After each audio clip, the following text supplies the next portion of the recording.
Get to our big story, the reopening of the government. Joining me now, Senator Joe Manchin. He's a member of the Armed Services Committee. Welcome to you, Senator. Are you exhausted? How are you feeling after all this?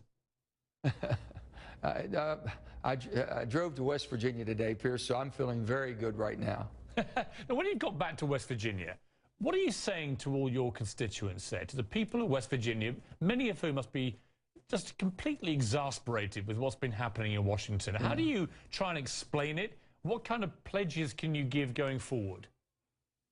Well, first of all, they tell me how bad things look and what they've been seeing. And they all know me and I know them. And I said, if you think it's ugly from where you're sitting, you ought to be sitting in my seat and watching it happen. We're not used to this. In West Virginia, we don't do business this way. We try to identify our problem, bring people together, put our state ahead of our politics, and work through it.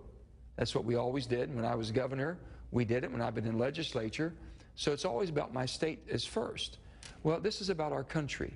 And why they're playing such high-stakes poker, Piers, is beyond me. This is all self-inflicted by a dysfunctional Congress that's not putting this country or the people they represent. I know ideologically they believe very strong in what they believe in. This is not the place for it. This is about the finances of our country. How much can we spend? Can we get a budget together? Can we get ourselves out of debt? These are the things we should be really working on. Let's play a little clip from President Obama today. This is him talking about the settlement. And today I want our people and our businesses and the rest of the world to know that the full faith and credit of the United States remains unquestioned.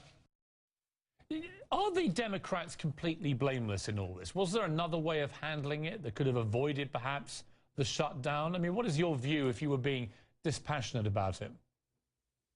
Piers, the only thing I can tell you is, without trying to find some accolades or whatever, or some words that would describe it, but when you jump into a pig pen, everybody comes out with a little bit of stink on them. And the bottom line is, if anyone thinks they've walked away from this, or one side won and one side lost, we all lost. The American people lost.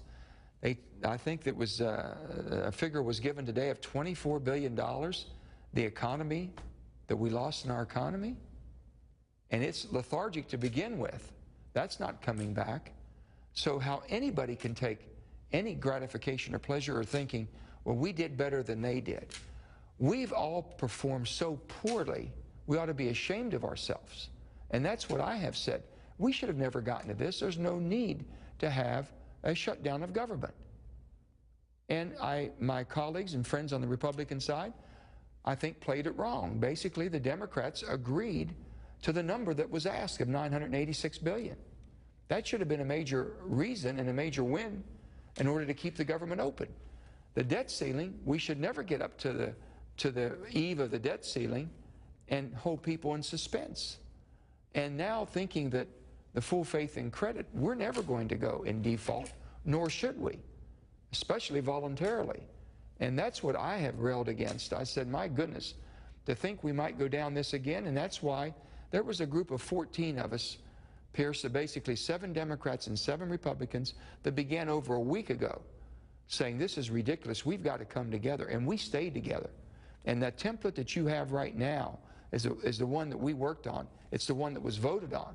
And it says you will go back. The budget conference hasn't met for 4 years. Start doing your job.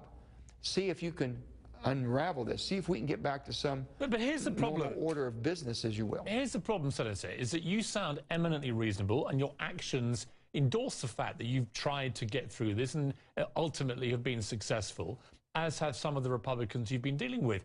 Mitch McConnell today was very reasonable in what he said, and he said, look, there will not be another shutdown.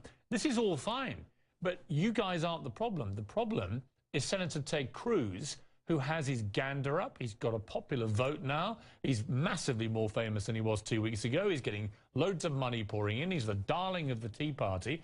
And he today is saying, well, let's not be too hasty, because he thinks that getting the shutdown was good business for Ted Cruz Incorporated. What are you going to do about this young renegade who doesn't really care about being reasonable? Well, I know Ted. I like Ted. I get along fine with Ted. I work and reach out to everybody. And I think that we can sit down and talk. We have to. You can't just discount one person or any group of people, but you can't govern from the fringes. You've seen us come together and come to the middle.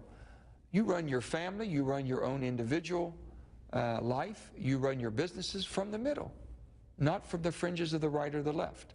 With that being said, I think if we can sit and just, you know, really factor in on what we're dealing with, which is the finances. Let's get a budget. I've been a big supporter of the Bowles-Simpson plan. It's been bipartisan from day one. It has grown in brand, if you will. It looks at reform, it looks at spending, it looks like, and looks at revenue.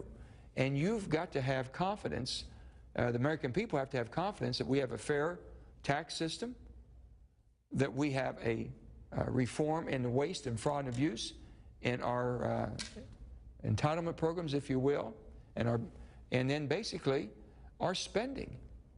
Absolutely, all this has to be looked at. What about unleashing? What about unleashing your new? What about unleashing your new attack dog, Cory Booker? What about putting him on cruise, point man to point man?